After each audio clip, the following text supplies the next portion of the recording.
This week on Shorthand, I'm joined by improviser Matt Portman.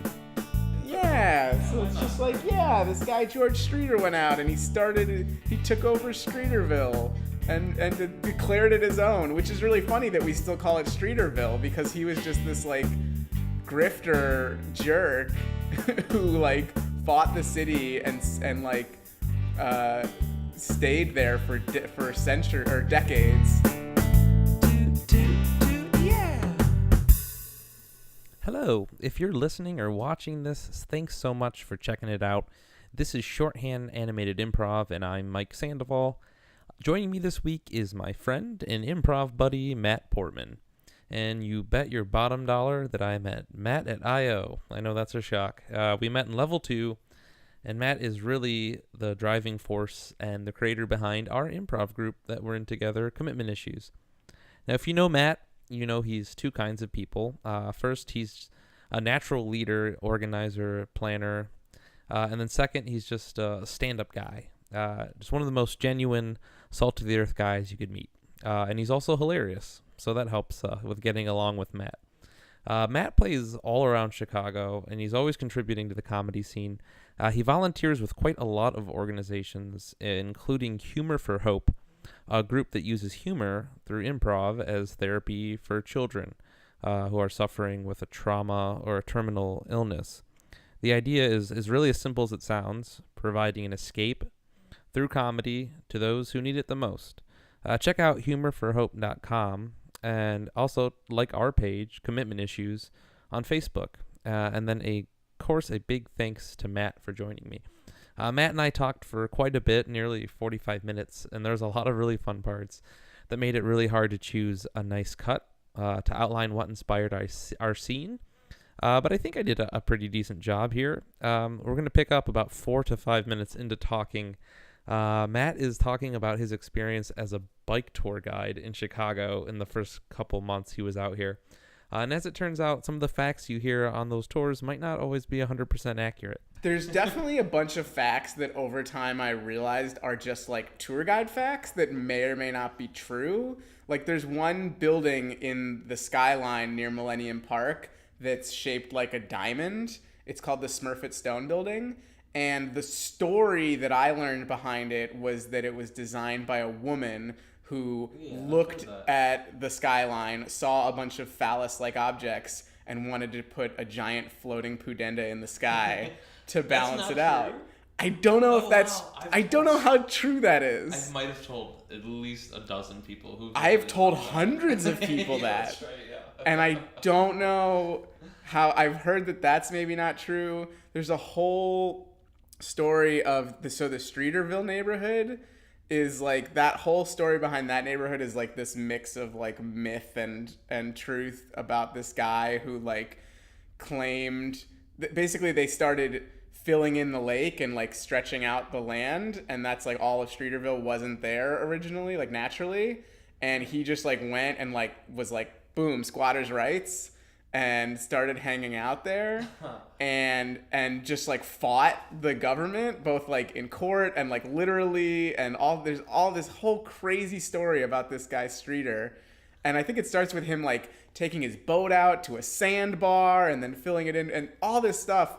And it's a fascinating story, but he was such a bullshit artist that like nobody knows exactly what's fact and fiction anymore. And so guides just kind of carry that like myth. Yeah, so it's just like, this guy George Streeter went out and he took over Streeterville and declared it his own, which is really funny that we still call it Streeterville because he was just this like grifter jerk who like fought the city and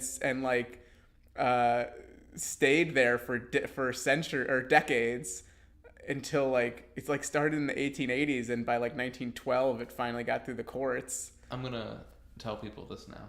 Yeah, because the Gold Coast is bigger than Streeterville, I think, on a map. Okay. Right, it's like inside one of the two. I'm trying to think how much that influenced. Like they gave him his little like 4-block land, and we're like, oh, that's cute. Yeah.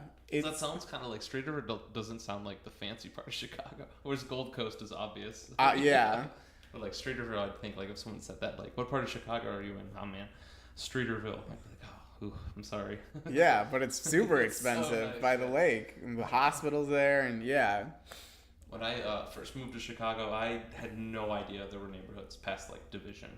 I Oh, thought wow. like everything was terrible. Yeah, north, west, like south. I just thought like Chicago was Division to like Roosevelt, and everything else was just untouched, or just that no one lived there. It was like crime ridden. And then I remember it was about 9 months in.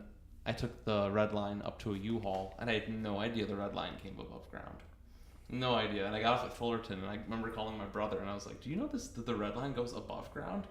He's like, "Oh yeah, it's mostly above ground." And I was like, "Oh what? What else did I know?"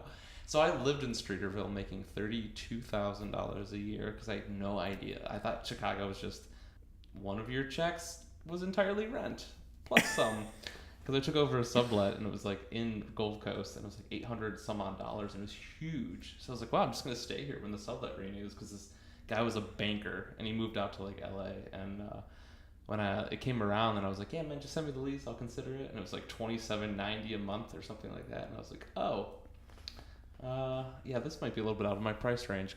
Our first place in Chicago, my wife and I, when she was my fiance, moved here, and we were staying with her parents in the burbs while we found a place, which means while I found a place, because she was working full time, I was like in the process of getting the tour guide job, just getting whatever I could to start bringing in money.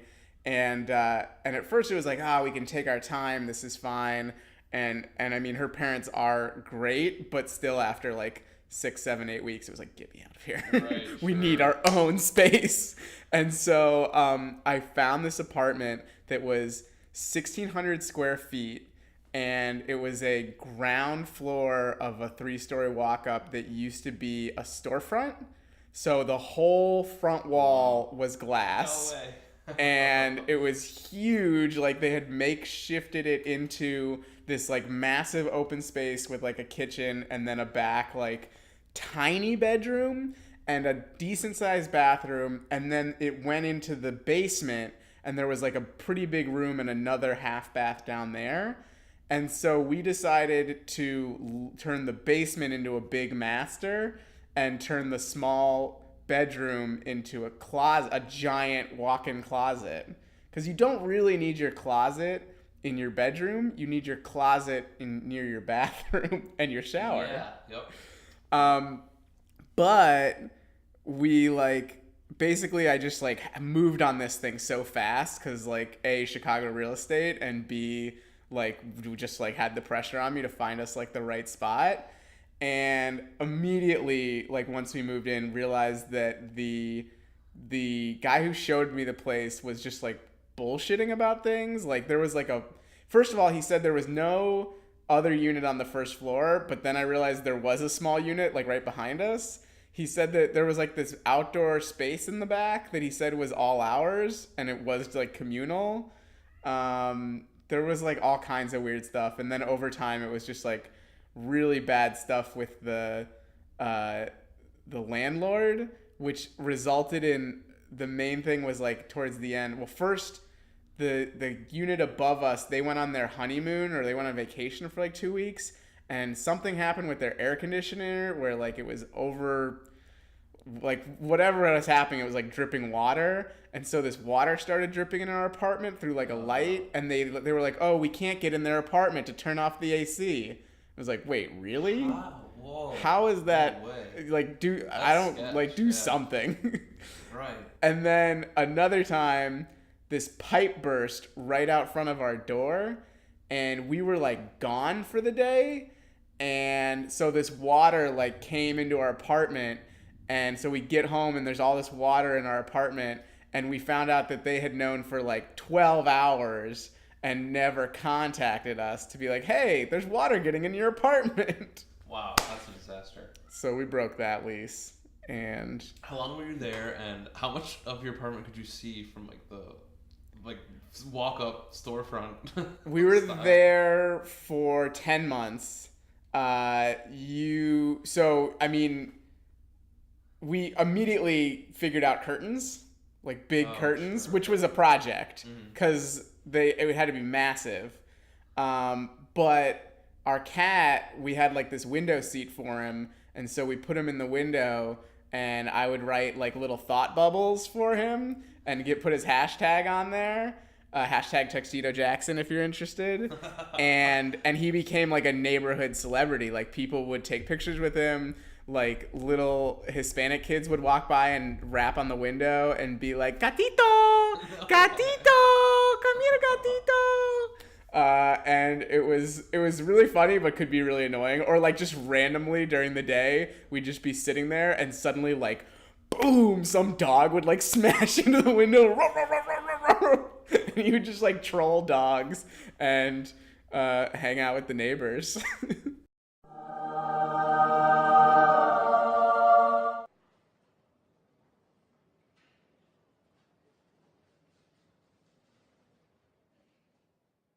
Excuse me, are you the manager here? I am proud to say that as of last Tuesday, that I am. Brian? Yeah. Keith? Oh my God. It's been a long time since high school baseball. Since high school baseball. Holy crap. Wow. The best third baseman, Lutheran High Catholic. Well, you were certainly a cut-up on the bench. Oh. Kept things real loose. I don't like to think about those days. Mid-management now. No need to think about those pine riding days. What about you, Keith? Well, never quite made it to that Hall of Fame, did you?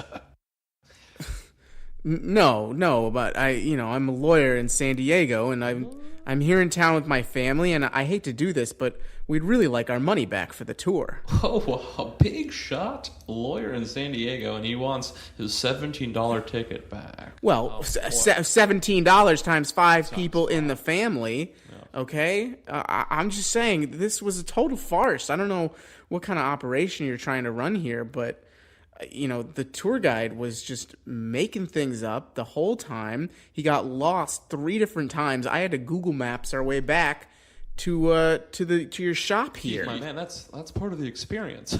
Did you not have more fun using Google Maps? Why? I mean, what's the fun if things are going to bring you everywhere without any challenge for yourself? Look, if anything, you owe me $17 more. You know what I mean? No, I don't know what you look. Just. We're old friends, so don't worry about the money, but I'm just letting you know for your own good, okay? This tour thing, it's not sustainable. Nobody's going to come back. Nobody had any fun. One girl fell off her bike and skinned her knee, and the driver just said, the tour guide just said, every man for themselves, and left her in the street. And that's the way of the city, Keith. It isn't every man for himself. We're trying to give a genuine experience. That's not the way we do things in San Diego. Oh, well, I'll tell you, maybe I'll close down shop. I'll sell all the bikes, and maybe I'll just go take the bar exam. Just ride the pine on the old attorney's bench instead of the old baseball team, because Keith just wandered into my life and just needs to give me some career advice. Well, Keith, maybe I'll hire you if I move to California and I need an attorney for when I sue you or something. I'm frustrated. You're gonna sue me?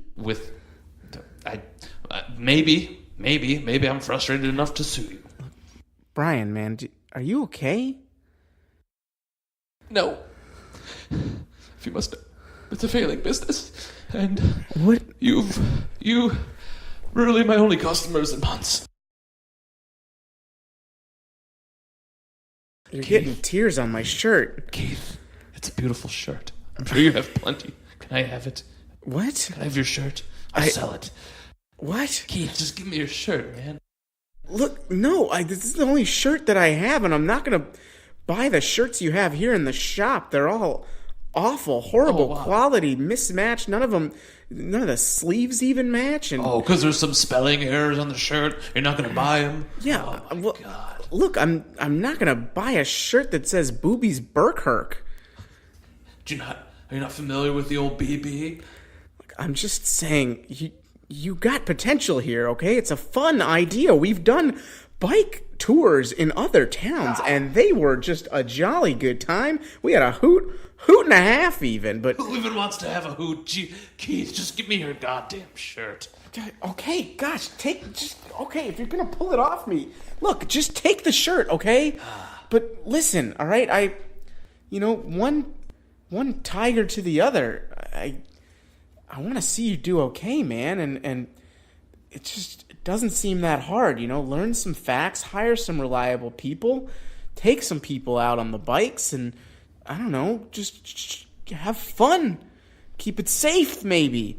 Tell them some real facts about the city. Look on Wikipedia. That's free. Keith, I probably can't pay you what they are in San Diego law. I'm not going to be a tour guide for you. Please. No. I'll give you this shirt. I live in San Diego with my family. I have 3 children. Oh, come on, give it all up. Wouldn't you rather give it all up to show people a good view of this wonderful city? Dad? Dad, who's this man? Why aren't you wearing your shirt? It's not what it looks like, son. Hey, boy, are you interested in learning facts about a city?